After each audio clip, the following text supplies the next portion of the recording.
ਵਾਹਿਗੁਰੂ ਜੀ ਕਾ ਖਾਲਸਾ ਵਾਹਿਗੁਰੂ ਜੀ ਕੀ ਫਤਿਹ। ਦੋਸਤੋ, ਅੱਜ ਦੀ ਇਸ ਵੀਡੀਓ ਦੇ ਵਿੱਚ ਅਸੀਂ ਇਤਿਹਾਸ ਦੇ ਉਸ ਪੰਨੇ ਨੂੰ ਪੜ੍ਹਨ ਜਾ ਰਹੇ ਹਾਂ ਜਿਸ ਨੇ ਪੂਰੀ ਦੁਨੀਆ ਦੇ ਵਿੱਚ ਵੱਸਦੇ ਹਰ ਇੱਕ ਇਨਸਾਨ ਨੂੰ ਝੰਜੋੜ ਕੇ ਰੱਖ ਦਿੱਤਾ ਸੀ ਤੇ ਸਿੱਖ ਕੌਮ ਦੇ ਵਿੱਚ ਇੱਕ ਨਵਾਂ ਰੋਹ ਤੇ ਜੋਸ਼ ਭਰ ਦਿੱਤਾ ਸੀ। ਅਸੀਂ ਸਰਵਣ ਕਰਨ ਜਾ ਰਹੇ ਹਾਂ ਛੋਟੇ ਸਾਹਿਬਜ਼ਾਦਿਆਂ ਦੇ ਇਤਿਹਾਸ ਨੂੰ। ਤੁਸੀਂ ਵੀ ਦੁਨੀਆ ਦੀ ਇਸ ਸਭ ਤੋਂ ਵੱਡੀ ਕੁਰਬਾਨੀ ਦੇ ਇਤਿਹਾਸ ਨੂੰ ਪਿਆਰ ਤੇ ਸਤਿਕਾਰ ਦੇ ਨਾਲ ਸਰਵਣ ਕਰਨਾ। ਛੋਟੇ ਸਾਹਿਬਜ਼ਾਦੇ। ਉਹ ਕਹਿਰ ਦੀ ਰਾਤ ਸੀ ਜਦ ਸਿੱਖਾਂ ਨੇ ਸਰਸਾ ਨਦੀ ਪਾਰ ਕੀਤੀ। ਗੁਰਦੇਵ ਦਾ ਸਾਰਾ ਪਰਿਵਾਰ ਖੇਰੂ ਖੇਰੂ ਹੋ ਗਿਆ। ਮਹਾਰਾਜ ਦੇ ਦੋਵੇਂ ਮਹਿਲ ਭਾਈ ਮਣੀ ਸਿੰਘ ਦੇ ਨਾਲ ਦਿੱਲੀ ਨੂੰ ਚਲੇ ਗਏ। ਮਾਤਾ ਗੁਜਰੀ ਜੀ ਤੇ ਛੋਟੇ ਸਾਹਿਬਜ਼ਾਦੇ ਬਾਕੀ ਸਾਰੇ ਜੱਥੇ ਨਾਲੋਂ ਵਿਛੜ ਗਏ। ਉਹਨਾਂ ਨਾਲ ਇੱਕੋ ਗੰਗਾ ਰਾਮ ਬ੍ਰਾਹਮਣ ਰਹਿ ਗਿਆ ਸੀ। ਸਿੱਖ ਘਿਰਨਾ ਨਾਲ ਉਹਨੂੰ ਗੰਗੂ ਕਹਿ ਕੇ ਬੁਲਾਉਂਦੇ ਹਨ। ਮਾਤਾ ਜੀ ਮਾੜੇ ਜਿਹੇ ਘੋੜੇ ਤੇ ਅਸਵਾਰ ਸਨ। ਛੋਟਾ ਪੋਤਰਾ ਉਹਨਾਂ ਦੇ ਅੱਗੇ ਤੇ ਵੱਡਾ ਪੋਤਰਾ ਪਿੱਛੇ ਬੈਠਾ ਸੀ। ਸਾਥ ਤੋਂ ਵਿਛੜ ਕੇ ਉਹ ਬੜੇ ਉਦਾਸ ਸਨ। ਮਾਤਾ ਜੀ ਦੇ ਪਾਸ ਮੋਹਰਾਂ ਦੀ ਭਰੀ ਖੁਰਜੀ ਵੇਖ ਕੇ ਗੰਗੂ ਦਾ ਦਿਲ ਲਲਚਾ ਗਿਆ। ਉਹ ਮਾਤਾ ਜੀ ਨੂੰ ਆਪਣੇ ਘਰ ਆਪਣੇ ਪਿੰਡ ਖੇੜੀ ਲੈ ਗਿਆ। ਉਸ ਸਮੇਂ ਤੱਕ 7 ਪੋਹ ਦਾ ਸੂਰਜ ਛਿਪ ਚੁੱਕਾ ਸੀ। ਗੰਗੂ ਨੇ ਮਾਤਾ ਜੀ ਦੇ ਸਾਹਿਬਜ਼ਾਦਿਆਂ ਨੂੰ ਭੋਜਨ ਛਕਾਇਆ ਤੇ ਘਰ ਦੇ ਪਿਛਲੇ ਕਮਰੇ ਵਿੱਚ ਆਰਾਮ ਕਰਨ ਵਾਸਤੇ ਥਾਂ ਦਿੱਤੀ। ਗਮਾਂ ਦੇ ਮਾਰਿਆਂ ਨੂੰ ਨੀਂਦ ਕਿੱਥੇ। ਦੋਹਾਂ ਪੋਤਰਿਆਂ ਨੂੰ ਛਾਤੀ ਨਾਲ ਲਾ ਕੇ ਮਾਤਾ ਜੀ ਅੱਧੀ ਰਾਤ ਤੱਕ ਗਿਣਤੀਆਂ ਵਿੱਚ ਪਏ ਜਾਗਦੇ ਰਹੇ। ਕਹਿੰਦੇ ਹਨ ਨੀਂਦ ਸੂਲੀ ਤੇ ਵੀ ਆ ਜਾਂਦੀ ਹੈ। ਢਲੀ ਰਾਤ ਪਲਕ ਮਾਤਾ ਜੀ ਦੀ ਅੱਖ ਲੱਗ ਗਈ। ਇੰਨੇ ਸਮੇਂ ਤੋਂ ਲਾਭ ਉਠਾ ਕੇ ਗੰਗੂ ਨੇ ਮਾਤਾ ਜੀ ਦੇ ਸਰਾਣਿਓਂ ਮੋਹਰਾਂ ਵਾਲੀ ਖੁਰਜੀ ਚੁੱਕ ਲਈ। ਦਿਨ ਚੜੇ ਮੰਜੀ ਹੇਠਾਂ ਖੁਰਜੀ ਨਾ ਪਈ ਵੇਖ ਕੇ ਮਾਤਾ ਜੀ ਨੇ ਬੜੀ ਨਰਮ ਬੋਲੀ ਵਿੱਚ ਪੁੱਛਿਆ, ਬੇਟਾ ਗੰਗਾ ਰਾਮ, ਸਗੋਂ ਖੁਰਜੀ ਚੁੱਕ ਕੇ ਕਿਸੇ ਹੋਰ ਥਾਂ ਸੰਭਾਲ ਦਿੱਤੀ ਓ? ਇੰਨੀ ਸਧਾਰਨ ਪੁੱਛ ਉੱਤੇ ਹੀ ਗੰਗੂ ਭੜਕ ਉੱਠਿਆ। ਉਹਨੇ ਕ੍ਰੋਧ ਨਾਲ ਅੱਖਾਂ ਲਾਲ ਕਰਕੇ ਕਿਹਾ, ਵਾਹ ਮਾਤਾ ਜੀ, ਚੰਗਾ ਦਿੱਤਾ ਇਹ ਨੇਕੀ ਦਾ ਫਲ। ਮੈਂ ਸਰਕਾਰ ਦੇ ਬਾਗੀਆਂ ਨੂੰ ਘਰ ਆਸਰਾ ਦਿੱਤਾ ਤੇ ਉਲਟਾ ਮੈਨੂੰ ਚੋਰ ਕਹਿੰਦੇ ਹੋ। ਪਿੰਡ ਦੇ ਚੌਧਰੀ ਨੂੰ ਪਤਾ ਲੱਗ ਜਾਏ ਤਾਂ ਮੈਂ ਕਿਤੇ ਭਾਲਿਆ ਨਾ ਲੱਭਾਂ।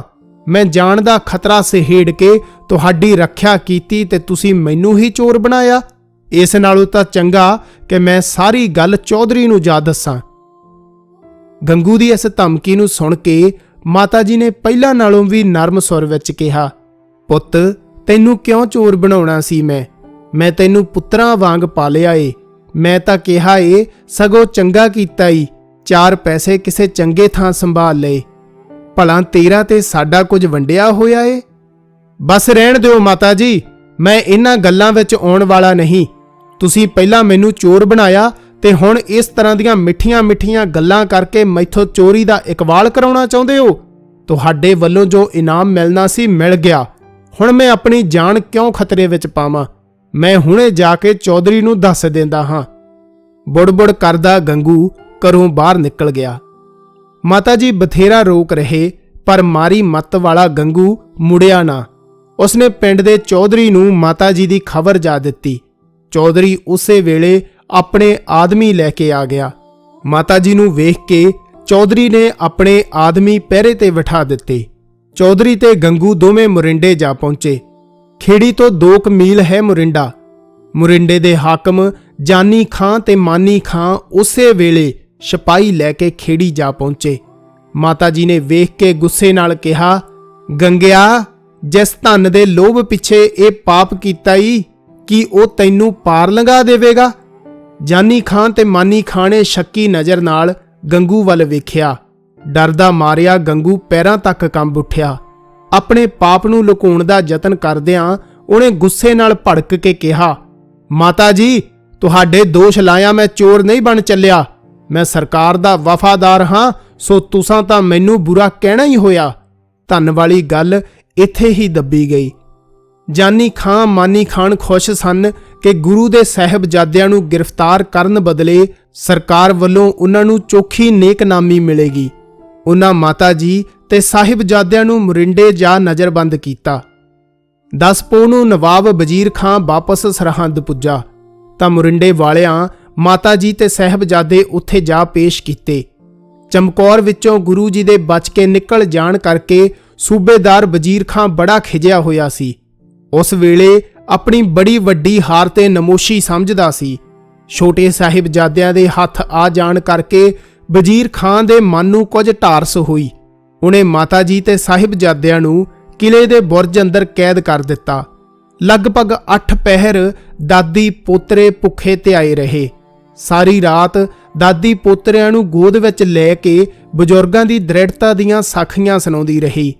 ਬਿਸਤਰੇ ਤੋਂ ਬਿਨਾਂ ਠੰਡਾ ਬੁਰਜ, ਪੋਹ ਦੀ ਕਕਰੀਲੀ ਰਾਤ ਤੇ ਢਿੱਡੋਂ ਭੁੱਖੇ, ਨੀਂਦ ਅੱਖਾਂ ਦੇ ਨੇੜੇ ਨਾ ਫੜਕੀ।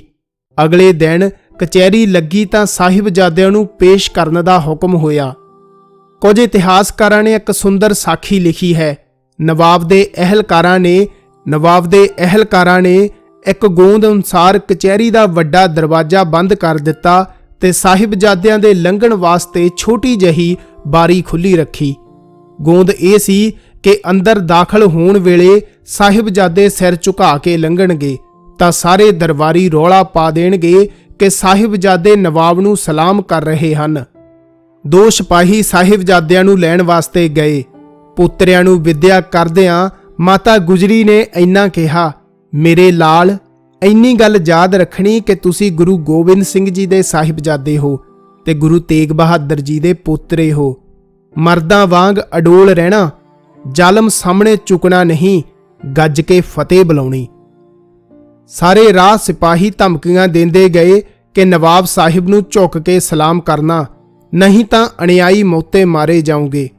ਇਸ ਸਿੱਖਿਆ ਦਾ ਅਸਰ ਸਾਹਿਬਜ਼ਾਦਿਆਂ ਦੇ ਮਨ ਤੇ ਉਲਟਾ ਹੀ ਹੋਇਆ। ਅੱਗੇ ਜਾਂਦਿਆਂ ਨੂੰ ਸਿਰਫ ਛੋਟੀ ਵਾਰੀ ਖੁੱਲੀ ਵੇਖ ਕੇ ਸਾਹਿਬਜ਼ਾਦੇ ਬੈਰੀ ਦੀ ਚਾਲ ਨੂੰ ਕੁਛ ਸਮਝ ਗਏ। ਉਹਨਾਂ ਨੂੰ ਮਾਤਾ ਗੁਜਰੀ ਦੀ ਸੁਣਾਈ ਹੋਈ ਸਾਖੀ ਯਾਦ ਆ ਗਈ। ਇੱਕ ਵਾਰ ਪਟਨੇ ਵਿੱਚ ਵੱਡੇ ਨਵਾਬ ਦੀ ਅਸਵਾਰੀ ਜਾ ਰਹੀ ਸੀ। ਤੁਹਾਡੇ ਪਿਤਾ ਜੀ ਹਾਲੀਆਂ ਨਾਲ ਖੇਡ ਰਹੇ ਸਨ। ਨਵਾਬ ਦੇ ਸਿਪਾਹੀਆਂ ਨੇ ਧਮਕੀ ਦਿੰਦਿਆਂ ਕਿਹਾ, ਐ ਬਾਲਕੋ, ਨਵਾਬ ਸਾਹਿਬ ਨੂੰ ਝੁਕ ਕੇ ਸਲਾਮ ਕਰੋ। ਤੁਹਾਡੇ ਪਿਤਾ ਜੀ ਨੇ ਸਲਾਮ ਕਰਨ ਦੀ ਥਾਂ ਨਵਾਬ ਨੂੰ ਮੂੰਹ ਚੜਾਉਣਾ ਸ਼ੁਰੂ ਕਰ ਦਿੱਤਾ। ਛੋਟੇ ਹੁੰਦੇ ਤੋਂ ਹੀ ਉਹ ਕਿਸੇ ਆਕੜਖੋਰ ਦਾ ਰੋਬ ਤਾਂ ਮੰਨਦੇ ਹੀ ਨਹੀਂ ਸਨ। ਵੱਡੇ ਭਰਾ ਸਾਹਿਬਜ਼ਾਦਾ ਜ਼ੋਰਾਵਰ ਸਿੰਘ ਜੀ ਨੇ ਛੋਟੇ ਸਾਹਿਬਜ਼ਾਦਾ ਫਤਿਹ ਸਿੰਘ ਜੀ ਦੇ ਕੰਨ ਵਿੱਚ ਕੁਝ ਸਮਝਾਇਆ। ਸਿਪਾਹੀ ਨੇ ਕੜਕ ਕੇ ਕਿਹਾ, ਉਧਰ ਵੇਖੋ, ਜਿਸ ਤਰ੍ਹਾਂ ਅਗਲਾ ਸਿਪਾਹੀ ਸਲਾਮ ਕਰਦਾ ਹੋਇਆ ਕਚਹਿਰੀ ਵਿੱਚ ਦਾਖਲ ਹੋਇਆ ਹੈ, ਉਸੇ ਤਰ੍ਹਾਂ ਸਲਾਮ ਕਰਨਾ ਹੋਵੇਗਾ। ਢੰਗ ਨਾਲ ਸਾਹਿਬਜ਼ਾਦਿਆਂ ਨੂੰ ਪ੍ਰੇਰਨਾ ਦੇਣ ਵਾਸਤੇ ਇੱਕ ਸਿਪਾਹੀ ਉਹਨਾਂ ਦੇ ਅੱਗੇ ਬਾਰੀ ਵਿੱਚ ਦੀ ਸਿਰ ਝੁਕਾ ਕੇ ਸਲਾਮ ਕਰਦਾ ਹੋਇਆ ਲੰਘਿਆ। ਉਹਨਾਂ ਦਾ ਖਿਆਲ ਸੀ ਕਿ ਵੇਖੋ ਵੇਖੀ ਸਾਹਿਬਜ਼ਾਦੇ ਵੀ ਉਸੇ ਤਰ੍ਹਾਂ ਕਰਨਗੇ, ਪਰ ਸਾਹਿਬਜ਼ਾਦਿਆਂ ਨੂੰ ਨਿਰਭੈਤਾ ਦਾ ਗੁਣ ਆਪਣੇ ਪਿਤਾ ਵੱਲੋਂ ਵਿਰਸੇ ਵਿੱਚ ਮਿਲਿਆ ਹੋਇਆ ਸੀ। ਸਾਹਿਬਜ਼ਾਦਾ ਜ਼ੋਰਾਵਰ ਸਿੰਘ ਛੋਟੇ ਭਰਾ ਦੇ ਅੱਗੇ ਲੱਗ ਤੁਰੇ। ਉਹਨਾਂ ਪਹਿਲਾਂ ਬਾਰੀ ਵਿੱਚੋਂ ਪੈਰ ਅੱਗੇ ਲੰਘਾਏ ਤੇ ਫਿਰ ਸੀਸ। ਵੱਡੇ ਵੱਲ ਵੇਖ ਕੇ ਛੋਟੇ ਨੇ ਵੀ ਉਵੇਂ ਹੀ ਕੀਤਾ। ਦੁਸ਼ਮਣ ਦਾ ਇਹ ਮੱਕਾਰੀ ਭਰਿਆ ਵਾਰ ਖਾਲੀ ਗਿਆ। ਨਵਾਬ ਦੇ ਸਾਹਮਣੇ ਨਿਧੜਕ ਖਲੋ ਕੇ ਦੋਹਾਂ ਸਾਹਿਬਜ਼ਾਦਿਆਂ ਨੇ ਫਤਿਹ ਬੁਲਾਈ। ਸੁਣ ਕੇ ਸਾਰੇ ਦਰਬਾਰੀ ਦੰਗ ਰਹਿ ਗਏ। ਗੁੱਸੇ ਨਾਲ ਬਹੁਤਿਆਂ ਦੇ ਮੱਥੇ ਉੱਤੇ ਵੱਟ ਪੈ ਗਏ। ਤੁਹਾਨੂੰ ਸਮਝ ਨਹੀਂ ਆਉਂਦੀ ਕਿ ਮੁਲਜ਼ਮ ਨੂੰ ਕਿਵੇਂ ਪੇਸ਼ ਕੀਤਾ ਜਾਂਦਾ? ਵਜ਼ੀਰ ਖਾਂ ਨੇ ਮੱਥੇ ਤੇ ਤਿਉੜੀ ਪਾ ਕੇ ਲਿਆਉਣ ਵਾਲੇ ਸਿਪਾਹੀਆਂ ਨੂੰ ਕਿਹਾ, ਜਨਾਬ, ਅਸੀਂ ਤਾਂ ਸਾਰੇ ਰਾਹ ਸਮਝਾਉਂਦੇ ਆਏ ਹਾਂ, ਪਰ ਇਹ ਤਾਂ। ਸਿਪਾਹੀਆਂ ਨੇ ਆਪਣਾ ਪੱਖ ਪੇਸ਼ ਕੀਤਾ। ਵਜ਼ੀਰ ਖਾਂ ਦਾ ਪੇਸ਼ਕਾਰ ਇੱਕ ਹਿੰਦੂ ਸੁੱਚਾਨੰਦ ਸੀ। ਉਹਨੇ ਸਾਹਿਬਜ਼ਾਦਿਆਂ ਨੂੰ ਪਲੋਸਿਆ ਬੜੀ ਮਿੱਠੀ ਸੁਰ ਵਿੱਚ ਕਿਹਾ, ਬਾਲਕੋ, ਮੈਂ ਹਿੰਦੂ ਹਾਂ, ਤੁਹਾਡੇ ਨਾਲ ਮੇਰੀ ਹਮਦਰਦੀ ਹੈ। ਜਾਣਦੇ ਹੋ, ਤੁਹਾਡੇ ਪਿਤਾ ਜੀ ਤੇ ਦੋਵੇਂ ਵੱਡੇ ਭਾਈ ਚਮਕੌਰ ਵਿੱਚ ਸਾਰੇ ਸਿੱਖਾਂ ਸਮੇਤ ਮਾਰੇ ਗਏ ਹਨ। ਗੁਸਤਾਖੀ ਕਰੋਗੇ ਤਾਂ ਤੁਸੀਂ ਵੀ ਮਾਰੇ ਜਾਓਗੇ। ਨਵਾਬ ਸਾਹਿਬ ਬੜੇ ਰਹਿਮਦਿਲ ਹਨ। ਸਲਾਮ ਕਰਕੇ ਹਜੂਰ ਤੋਂ ਮਾਫੀ ਮੰਗ ਲਓ, ਬਖਸ਼ੇ ਜਾਓਗੇ, ਨਹੀਂ ਤਾਂ ਬੜੇ ਤਸੀਹੇ ਦੇ ਕੇ ਮਾਰੇ ਜਾਓਗੇ। ਸਾਹਿਬਜ਼ਾਦਾ ਜ਼ੋਰਾਵਰ ਸਿੰਘ ਨੇ ਬੜੀ ਨਿਰਭੈਤਾ ਨਾਲ ਸੁੱਚਾਨੰਦ ਵੱਲ ਵੇਖਿਆ ਤੇ ਕਿਹਾ, ਸਾਡੇ ਪਿਤਾ ਜੀ ਨੂੰ ਕੋਈ ਮਾਰ ਨਹੀਂ ਸਕਦਾ, ਨਾ ਹੀ ਅਸੀਂ ਕਿਸੇ ਤੋਂ ਡਰਦੇ ਹਾਂ। ਅਸਾਂ ਫਤਿਹ ਬੁਲਾਈ ਹੈ ਤੇ ਫਤਿਹ ਬੁਲਾਉਂਦੇ ਰਹਾਂਗੇ। ਦੁੱਖਾਂ ਤਸੀਹਾਂ ਤੋਂ ਡਰਨ ਵਾਲੇ ਅਸੀਂ ਨਹੀਂ। ਜੋ ਤੁਹਾਡੇ ਦਿਲ ਆਵੇ ਕਰ ਲਵੋ। ਇਸ ਦਲੇਰੀ ਭਰੇ ਉੱਤਰ ਨੇ ਸਭ ਨੂੰ ਹੈਰਾਨ ਕਰ ਦਿੱਤਾ। ਇੱਕ ਪਾਸੇ ਸਾਹਿਬਜ਼ਾਦਿਆਂ ਨੂੰ ਰੱਜ ਕੇ ਧਮਕਾਇਆ ਗਿਆ ਤੇ ਦੂਸਰੇ ਪਾਸੇ ਹਰ ਤਰ੍ਹਾਂ ਦੇ ਲਾਲਚ ਵਿਖਾਏ ਗਏ। ਜਾਗੀਰਾਂ, ਨਵਾਬੀਆਂ, ਨਵਾਬਜ਼ਾਦੀਆਂ ਦੇ ਡੋਲੇ ਤੇ ਅਣਡਿੱਠੇ ਬਹਿਸ਼ਤਾਂ ਦੇ ਲਾਰੇ ਲਾਏ ਗਏ, ਪਰ ਉਹ ਵੀਰ ਬਾਲਕ ਕਿਸੇ ਝਾਂਸੇ ਵਿੱਚ ਨਾ ਆਏ। ਅੰਤ ਖਿੱਝ ਕੇ ਵਜ਼ੀਰ ਖਾਂ ਨੇ ਕਿਹਾ, ਬੇਸਮਝ ਬਾਲਕੋ, ਮੇਰੀ ਆਖਰੀ ਸ਼ਰਤ ਸੁਣ ਲਓ, ਜਾਂ ਤਾਂ ਇਸਲਾਮ ਪ੍ਰਵਾਨ ਕਰ ਲਵੋ, ਨਹੀਂ ਤਾਂ ਸਖਤ ਤਸੀਹੇ ਦੇ ਕੇ ਮਾਰੇ ਜਾਓਗੇ। ਅਸੀਂ ਮੌਤ ਜਾਂ ਦੁੱਖਾਂ ਤਸੀਹਾਂ ਤੋਂ ਡਰਨ ਵਾਲੇ ਨਹੀਂ, ਆਪਣੇ ਦਾਦੇ ਵਾਂਗ ਸ਼ਹੀਦ ਹੋ ਜਾਵਾਂਗੇ, ਪਰ ਤੇਰਾ ਦੀਨ ਨਹੀਂ ਮੰਨਾਂਗੇ। ਸਾਹਿਬਜ਼ਾਦਿਆਂ ਨੇ ਉਵੇਂ ਹੀ ਦਲੇਰੀ ਨਾਲ ਫਿਰ ਉੱਤਰ ਦਿੱਤਾ। ਉਸੇ ਵੇਲੇ ਕਚਹਿਰੀ ਵਿੱਚ ਸ਼ੇਰ ਮੁਹੰਮਦ ਖਾਂ ਮਲੇਰ ਕੋਟਲੇ ਵਾਲਾ ਬੈਠਾ ਸੀ। ਵਜ਼ੀਰ ਖਾਂ ਨੇ ਉਹਨੂੰ ਸੰਬੋਧਨ ਕਰਦੇ ਹੋਏ ਕਿਹਾ, ਖਾਨ ਸਾਹਿਬ, ਚਮਕੌਰ ਵਿੱਚ ਗੁਰੂ ਨੇ ਤੁਹਾਡੇ ਭਾਈ ਨਾਹਰ ਖਾਂ ਨੂੰ ਕਤਲ ਕੀਤਾ ਸੀ। ਤੁਸੀਂ ਇਹਨਾਂ ਦੋਹਾਂ ਨੂੰ ਕਤਲ ਕਰਕੇ ਭਰਾ ਦਾ ਬਦਲਾ ਲੈ ਲਵੋ। ਨਵਾਬ ਸਾਹਿਬ, ਮੇਰੇ ਭਰਾ ਭਤੀਜੇ ਮੈਦਾਨ ਵਿੱਚ ਲੜਦੇ ਹੋਏ ਮਾਰੇ ਗਏ ਹਨ। ਅੱਜ ਵੀ ਗੁਰੂ ਮੇਰੇ ਸਾਹਮਣੇ ਆ ਜਾਏ ਤਾਂ ਮੈਂ ਮਰਦਾਂ ਵਾਂਗ ਮੈਦਾਨ ਵਿੱਚ ਉਸ ਤੋਂ ਬਦਲਾ ਲਵਾਂਗਾ, ਪਰ ਇਹਨਾਂ ਮਾਸੂਮ ਬੱਚਿਆਂ ਨੂੰ ਇਹਨਾਂ ਦੇ ਪਿਤਾ ਦੇ ਕੀਤੇ ਦੀ ਸਜ਼ਾ ਨਹੀਂ ਦਿੱਤੀ ਜਾ ਸਕਦੀ। ਇਹ ਬੇਗੁਨਾਹ ਹਨ। ਇਸਲਾਮੀ ਸ਼ਰਅ ਵਿੱਚ ਮਾਸੂਮ ਤੇ ਬੇਗੁਨਾਹ ਬੱਚਿਆਂ ਨੂੰ ਮਾਰਨਾ ਪਾਪ ਹੈ। ਮੇਰੀ ਰਾਏ ਹੈ ਕਿ ਇਹਨਾਂ ਨੂੰ ਛੱਡ ਦੇਣਾ ਚਾਹੀਦਾ ਹੈ। ਸ਼ੇਰ ਮੁਹੰਮਦ ਖਾਂ ਨੇ ਦਲੇਰ ਬੰਦਿਆਂ ਵਾਂਗ ਉੱਤਰ ਦਿੱਤਾ। ਸ਼ੇਰ ਮੁਹੰਮਦ ਦੀ ਰਾਏ ਸੁਣ ਕੇ ਕੋਲੋਂ ਸੁੱਚਾ ਨੰਦ ਉੱਠ ਖਲੋਤਾ। ਉਹਨੇ ਪਹਿਲਾਂ ਵਾਂਗ ਸਾਹਿਬਜ਼ਾਦਿਆਂ ਨਾਲ ਪਿਆਰ ਜਤਾਉਂਦਿਆਂ ਕਿਹਾ, ਬਾਲਕੋ, ਨਵਾਬ ਸ਼ੇਰ ਮੁਹੰਮਦ ਸਾਹਿਬ ਤੁਹਾਡੇ ਉੱਤੇ ਰਹਿਮ ਕਰਨ ਦੇ ਹੱਕ ਵਿੱਚ ਹਨ। ਭਲਾ ਸਰਕਾਰ ਤੁਹਾਨੂੰ ਛੱਡ ਦੇਵੇ ਤਾਂ ਤੁਸੀਂ ਕੀ ਕਰੋਗੇ? ਅਸੀਂ? ਸਾਹਿਬਜ਼ਾਦਾ ਜ਼ੋਰਾਵਰ ਸਿੰਘ ਜੀ ਨੇ ਉੱਤਰ ਦਿੱਤਾ, ਅਸੀਂ ਜੰਗਲਾਂ ਵਿੱਚ ਤੇ ਪਿੰਡਾਂ ਵਿੱਚ ਜਾ ਕੇ ਆਪਣੇ ਸਿੱਖ ਇਕੱਠੇ ਕਰਾਂਗੇ ਤੇ ਫੌਜਾਂ ਬਣਾ ਕੇ ਜ਼ਾਲਮ ਸਰਕਾਰ ਨਾਲ ਲੜਾਂਗੇ। ਤੁਸੀਂ ਹਾਰ ਜਾਓਗੇ ਤੇ ਫੇਰ ਫੜੇ ਜਾਓਗੇ। ਭਲਾ ਜੇ ਫੇਰ ਵੀ ਤੁਹਾਨੂੰ ਛੱਡ ਦਿੱਤਾ ਜਾਏ ਤਾਂ ਤੁਸੀਂ ਕੀ ਕਰੋਗੇ? ਸੁੱਚਾ ਨੰਦ ਨੇ ਫੇਰ ਪੁੱਛਿਆ। ਅਸੀਂ ਫੇਰ ਆਪਣੀਆਂ ਫੌਜਾਂ ਇਕੱਠੀਆਂ ਕਰਕੇ ਸਰਕਾਰ ਨਾਲ ਲੜਾਂਗੇ ਤੇ ਉਦੋਂ ਤੱਕ ਲੜਦੇ ਰਹਾਂਗੇ ਜਿੰਨਾ ਚਿਰ ਇਹ ਸਰਕਾਰ ਖਤਮ ਨਹੀਂ ਹੋ ਜਾਂਦੀ। ਦੋਹਾਂ ਸਾਹਿਬਜ਼ਾਦਿਆਂ ਦਾ ਲਗਭਗ ਇੱਕੋ ਜਿਹਾ ਜਵਾਬ ਸੀ। ਸੁਣਿਆ ਜਨਾਬ, ਸੁੱਚਾ ਨੰਦ ਨੇ ਵਜ਼ੀਰ ਖਾਂ ਵੱਲ ਸੰਬੋਧਿਤ ਹੋ ਕੇ ਕਿਹਾ, ਇਹ ਹਨ ਗੁਰੂ ਗੋਬਿੰਦ ਸਿੰਘ ਜੀ ਦੇ ਸਾਹਿਬਜ਼ਾਦੇ। ਸੱਪਾਂ ਦੇ ਪੁੱਤ ਸੱਪ ਹੀ ਹੁੰਦੇ ਹਨ। ਇਹਨਾਂ ਨੂੰ ਛੱਡ ਦੇਣਾ ਆਪਣੇ ਆਪ ਨਾਲ ਬੈਰ ਕਰਨ ਦੇ ਬਰਾਬਰ ਹੈ। ਇਹ ਵੱਡੇ ਹੋ ਕੇ ਆਪਣੇ ਪਿਤਾ ਨਾਲੋਂ ਵੀ ਵੱਧ ਹੋਣਗੇ।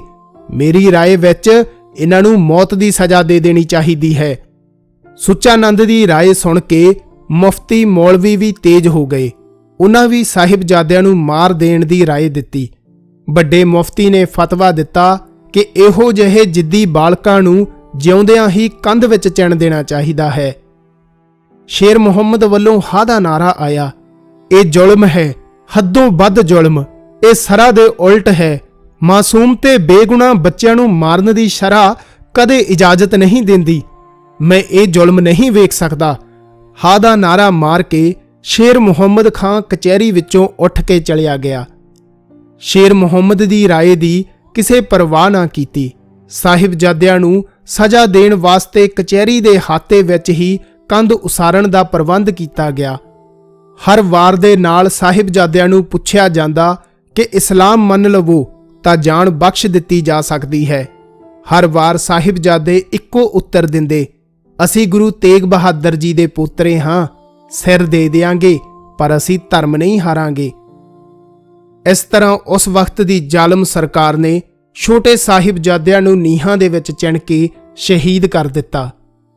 ਪਰ ਸਾਹਿਬਜ਼ਾਦਿਆਂ ਨੇ ਸਰਕਾਰ ਵੱਲੋਂ ਦਿੱਤੇ ਜਾਂਦੇ ਡਰ, ਧਮਕੀਆਂ ਤੇ ਲਾਲਚ ਕਿਸੇ ਵੀ ਚੀਜ਼ ਦੇ ਅੱਗੇ ਨਾ ਝੁਕ ਕੇ ਆਪਣੇ ਪਿਤਾ ਗੁਰੂ ਗੋਬਿੰਦ ਸਿੰਘ ਤੇ ਦਾਦੇ ਗੁਰੂ ਤੇਗ ਬਹਾਦਰ ਵਾਂਗ ਅਡੋਲ ਹੋਣ ਦਾ ਪ੍ਰਮਾਣ ਦਿੱਤਾ। ਜਦੋਂ ਸਾਹਿਬਜ਼ਾਦਿਆਂ ਦੀ ਸ਼ਹੀਦੀ ਦੀ ਖਬਰ ਮਾਤਾ ਗੁਜਰੀ ਜੀ ਤੱਕ ਪੁੱਜੀ ਤਾਂ ਉਹਨਾਂ ਨੇ ਅਕਾਲ ਪੁਰਖ ਨੂੰ ਯਾਦ ਕਰਦੇ ਹੋਏ ਮੂੰਹੋਂ ਵਾਹਿਗੁਰੂ ਕਿਹਾ ਤੇ ਆਪਣੇ ਪ੍ਰਾਣ ਤਿਆਗ ਦਿੱਤੇ। ਇਸ ਦੇ ਬਾਅਦ ਸਰਹੰਦ ਦੇ ਜੌਹਰੀ ਟੋਡਰ ਮੱਲ ਨੇ ਨਵਾਬ ਵਜ਼ੀਰ ਖਾਂ ਪਾਸੋਂ ਸਾਹਿਬਜ਼ਾਦਿਆਂ ਦਾ ਅੰਤਮ ਸੰਸਕਾਰ ਕਰਨ ਦੀ ਆਗਿਆ ਮੰਗੀ। ਨਵਾਬ ਨੇ ਕਿਹਾ ਕਿ ਜ਼ਮੀਨ ਮੁੱਲ ਲੈ ਕੇ ਸੰਸਕਾਰ ਕਰ ਸਕਦੇ ਹੋ ਤੇ ਜ਼ਮੀਨ ਮੁੱਲ ਮਿਲੇਗੀ ਮੋਹਰਾਂ ਵਿਛਾ ਕੇ। ਟੋਡਰ ਮੱਲ ਨੇ ਇਹ ਸ਼ਰਤ ਪੂਰੀ ਕਰ ਦਿੱਤੀ। ਉਸਨੇ ਮੋਹਰਾਂ ਵਿਛਾ ਕੇ ਅੰਗੀਠੇ ਜੋਗੀ ਥਾਂ ਪ੍ਰਾਪਤ ਕੀਤੀ ਤੇ ਅਗਲੇ ਦਿਨ ਮਾਤਾ ਗੁਜਰੀ ਜੀ ਤੇ ਦੋਹਾਂ ਸਾਹਿਬਜ਼ਾਦਿਆਂ ਦਾ ਸੰਸਕਾਰ ਕੀਤਾ। ਇਸ ਸੰਸਕਾਰ ਵਾਲੀ ਥਾਂ ਤੇ ਅੱਜ ਗੁਰਦੁਆਰਾ ਜੋਤੀ ਸਰੂਪ ਸਥਾਪਿਤ ਹੈ। ਦੋਸਤੋ, ਸਾਹਿਬਜ਼ਾਦਿਆਂ ਦੇ ਇਸ ਇਤਿਹਾਸ ਨੂੰ ਪੜ੍ਹ ਕੇ ਜਿੱਥੇ ਸਾਡੇ ਲੂੰ ਕੰਡੇ ਖੜੇ ਹੋ ਜਾਂਦੇ ਨੇ, ਉੱਥੇ ਹੀ ਅੱਖਾਂ ਦੇ ਵਿੱਚ ਪਾਣੀ ਵੀ ਆਉਣਾ ਸ਼ੁਰੂ ਹੋ ਜਾਂਦਾ ਹੈ। ਇਹ ਸ਼ਹਾਦਤ ਹਰ ਇੱਕ ਇਨਸਾਨ ਦੇ ਦਿਲ ਨੂੰ ਚੀਰ ਕੇ ਰੱਖ ਦਿੰਦੀ ਹੈ।